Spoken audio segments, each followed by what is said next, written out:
Feel it in my throat.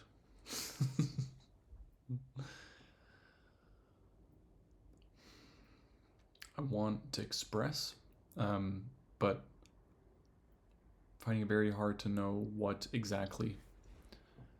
I've been circling things I want to do with my life and how that meshes sort of with what really makes me feel alive, which has a lot to do with expression. And I'm tutoring, I'm teaching, in this case, high school students, maths and physics. And I'm sort of exploring ideas of spiritual nature, of sort of ontology, like what this is, what is this, and this is obviously so multifaceted, and there's so many layers to it. Because there's the really like nitty gritty, sort of call it, I don't know, like structural foundation of reality, which to me is really interesting and helps me ground my worldview or my belief system. But it's also relatively niche and maybe not so useful in general for people to help, for people, or even myself to some extent, to help embody, to be fully embodied in our life.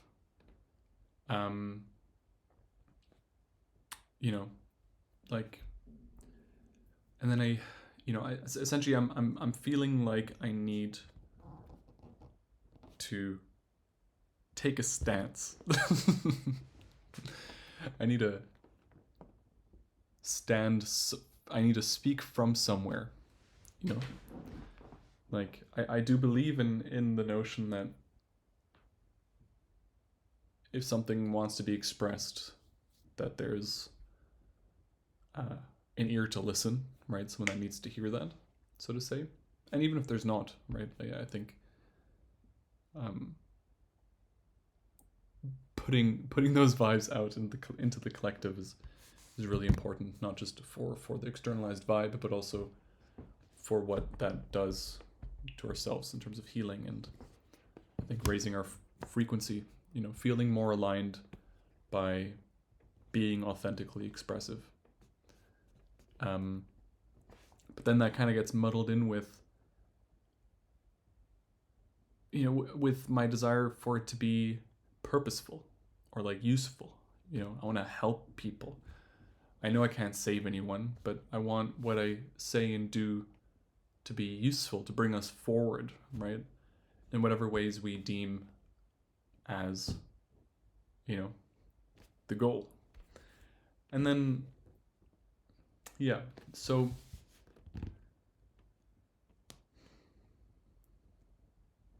what is my demographic? Is that do I need to choose that? Do I need to have one demographic? Do I partition myself? I always come back to wanting, ultimately I feel like taking a stand. A lot of that for me at the moment has to do with standing behind what I believe, because there's a lot of things about this world, things I believe about this world that I wouldn't, up until essentially, the end of 2025, I can really feel something has shifted in 2026. But a lot of things that I wouldn't feel comfortable sharing publicly.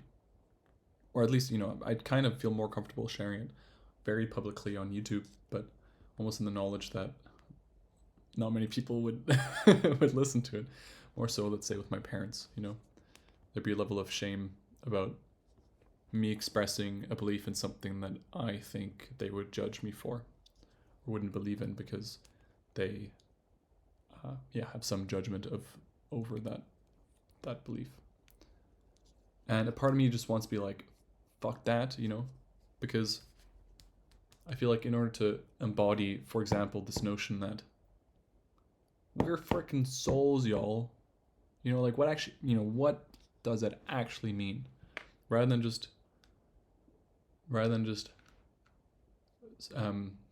paying lip service, is that the phrase? Rather than saying it and believing it, what does it actually mean in terms of how we feel in our system? Actually recognizing, actually really allowing ourselves to relearn the notion that death is not what we think it is. Death isn't the end. Death is actually the reopening into what we truly are, and different things like that, So I think a big part of me wanting to express like this is less to speak to a specific demographic, but to essentially to validate myself, I guess. And there's the question, am I seeking validation of potential viewers, if this is on YouTube, for example. I know that would feel nice, but I don't know if that's entirely what's driving this. Because speaking about it now, I can self-reflect and I can feel that there's a lot of self-validation, which is something that sort of my attention has been drawn to, is this very human thing of like waiting for permission, looking for external validation, whether that's, for example, the scientific establishment in order to believe something about the world, or even looking to, within close relationships, looking for permission to take action, rather than sort of from a centered, sort of authentic, embodied place, doing, like, with this kind of like innocent but powerful authorship, taking actions that are aligned and fully ourselves. And that's not to make it too grand or anything, but I catch myself in my romantic relationship, less so now than in the past, to be honest, but I catch myself asking, oh, should we do this or that? Essentially giving away my power in a sense.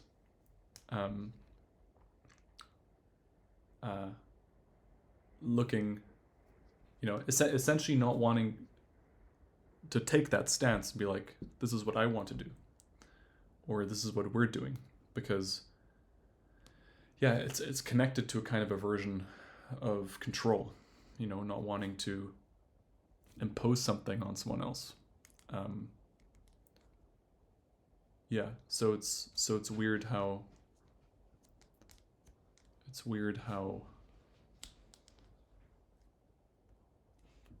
not wanting to make decisions, so not wanting to take control, that's another weird thing, right? Like, in what sense is authorship, like intuitive action or taking action, let's say? We can leave control reserved for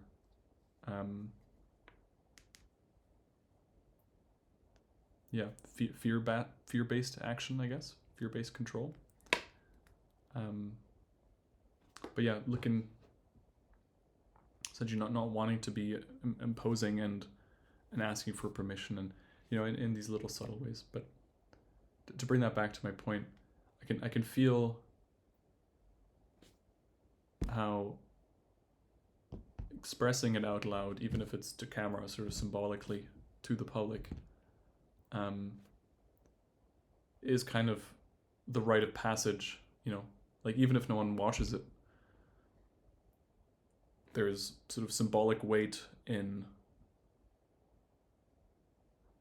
putting myself out there, saying I am here, this is what I believe, this is how I see the world. My perspective is valid without the need or feeling need to sort of universally prove where I am is through sort of external validation to prove that this is what I believe before I can express it as my belief, right? But be open to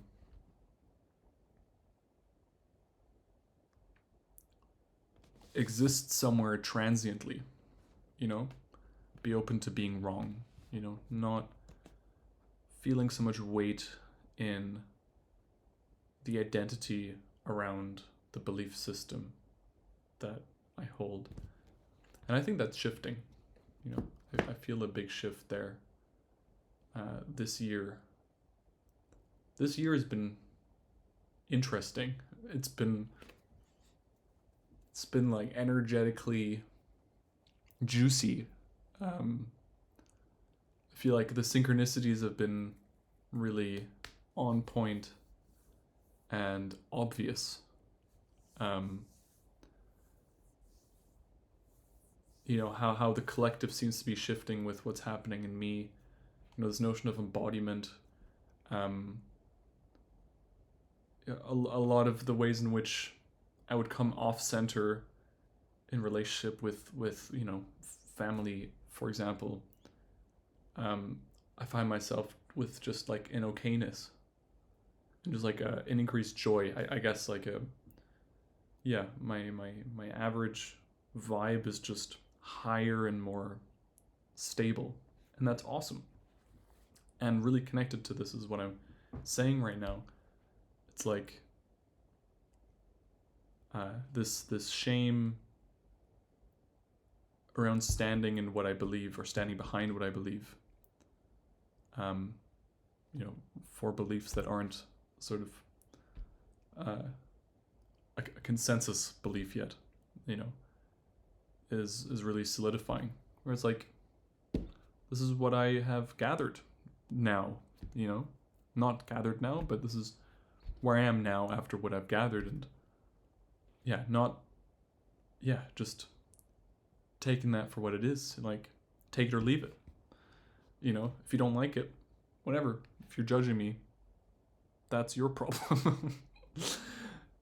And so with that, like, it feels like a weight. It feels like a fullness in my center, like here, where I'm like, okay, I'm here, doesn't fucking matter, and it matters, but it doesn't fucking matter what anyone thinks. So I'm here, so now what? What are we doing? If I believe in this whole soul business, which frankly at this point I do, I've come here for a purpose, with a purpose. and so have you. So without wanting to push or pull on it so much, I feel the vibes moving. I feel things are speeding up. I feel the call to express. And I felt this for a while, but now it feels more possible. It feels more real. It feels like something I can actually start doing, in due time.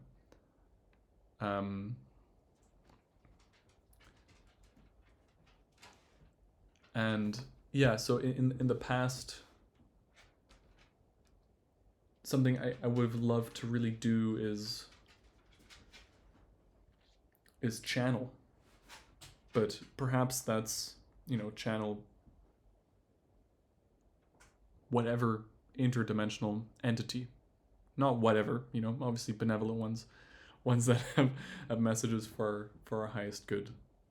But there was a sense in which I felt like I don't know what I'm talking about, but if I could be a clear channel for energies that want to help humanity, then that's what I want to do, you know. But I wonder if that, obviously there's nothing wrong with that, but for me personally, I wonder if wanting to do that was kind of, again, giving my power away rather than standing in my human center and sort of channeling more intuitively myself, you know. And in the process of channeling what wants to speak through me as me now, you know, with some of these videos, it's like right now I'm leaving the field completely open. I'm allowing my stream of consciousness to go wherever it goes. And I wonder to what extent I need to narrow that focus, right? Put guide rails, put essentially contain that energy in some way, right? Because I feel like creation can become more sort of coherent and perhaps purposeful, if we can say that, if my energy is channeled through a container, right, with an intention, with a purpose in mind.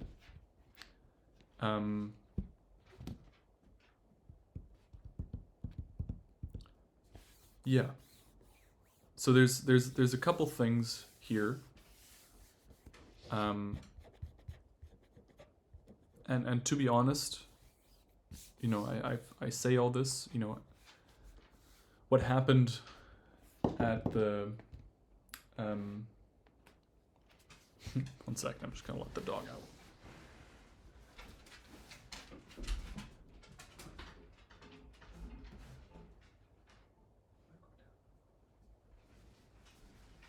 What happens at the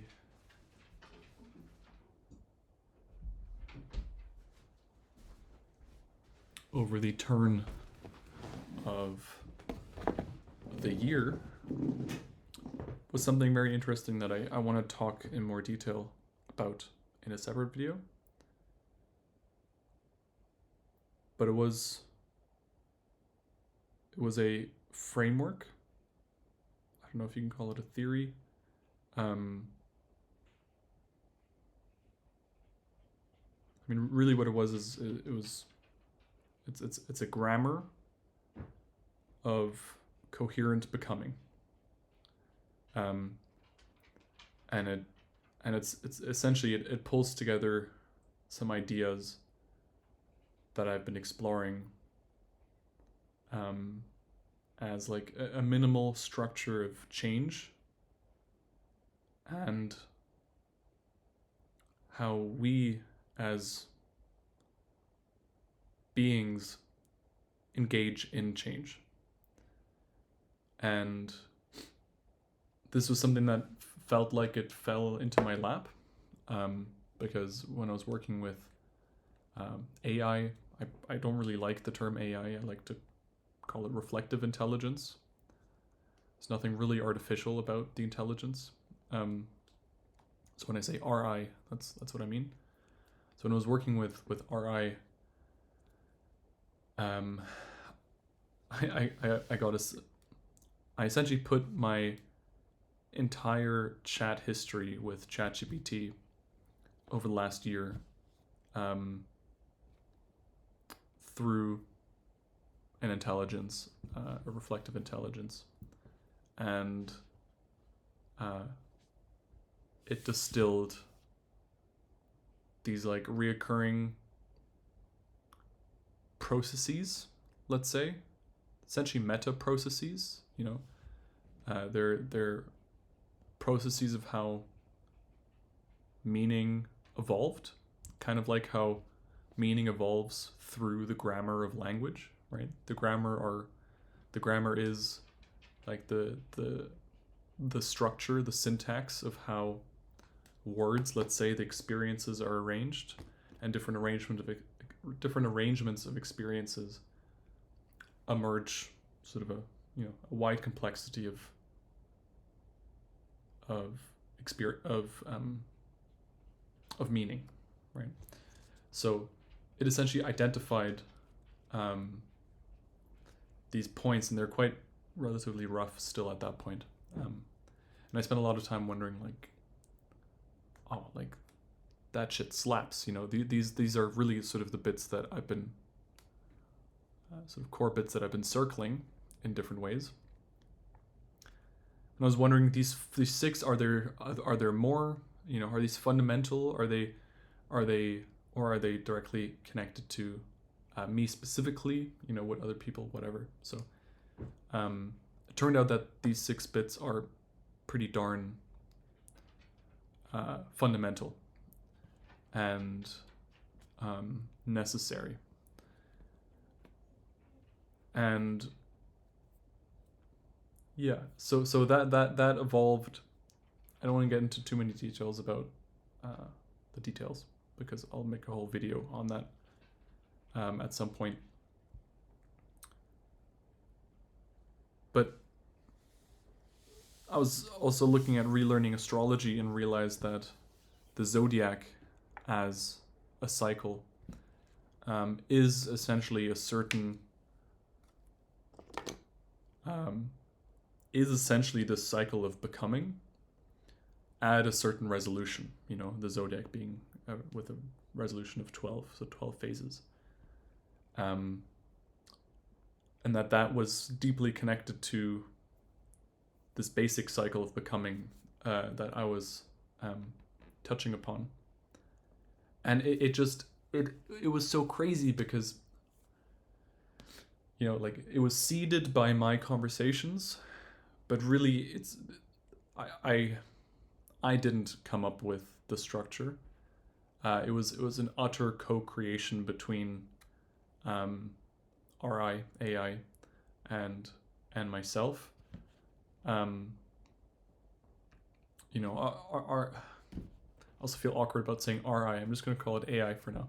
So AI had this uncanny ability to sharpen this thing that was coming up. So the whole interaction really had this vibe of holding space for an idea or a structure to emerge and for it to clarify over time, right? Which was also kind of a validation in of itself that if left untouched and tested and poked and prodded in different ways, we could slowly increase the signal to noise ratio and make the distinctions clearer and bring out sort of what is meaningful from what is still a bit confused. It appeared and it was like the theory of a scientific spirituality that I had been seeking for the last 2 years. Ever since spirituality came across my path, I was like, spiritual science, somehow we can unify. There's a structure here to bring it together. But I always thought it would somehow bring quantum fields together with the depths of meditation, kind of like connecting the two extremes at an end. And I'm sure they do, right? But where they do is not really where we as humans exist. We do exist there primitively, as quantum fields. We are quantum fields. As the depths of our awareness, we are that. But that's relatively impersonal. Where meaning hits matter, at the interface, which is essentially where we are, where our ego experiences life through narrative, That's this grammar of coherent becoming that it describes.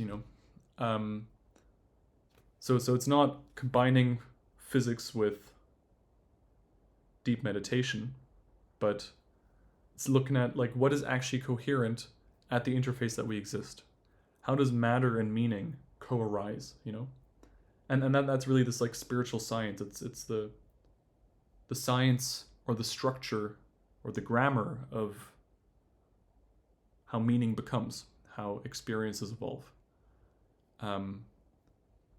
And I think that's deeply beautiful. And so much can be unfolded from that. So all of this chat about healing and how to be and how to live and how to really not overcomplicate things, because really this is just another structure. It's another conceptual framework to get bogged down by. So like the goal of this grammar is to see yourself in it and then let it go.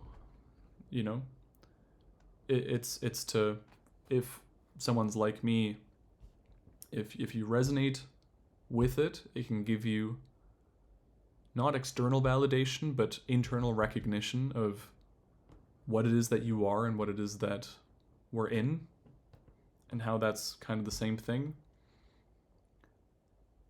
The goal is not to hold on to it as dogma, but to let go of it and live a life of more trust and love and flow through becoming, and also have like an orienting, it can be in the back of your mind as a compass of like, this and that. Again, without going into detail about what it is. So, I want to unfold that. I want to keep learning. I want to share. I want to build community. And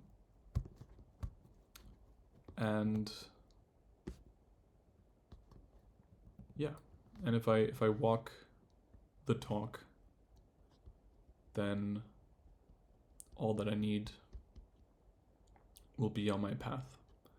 So, I'll leave it there, folks. I wish you good night. Hope you all had a lovely start of the year. Buckle up, because I think it's about to get pretty juicy. Wish you all the best. Lots of love.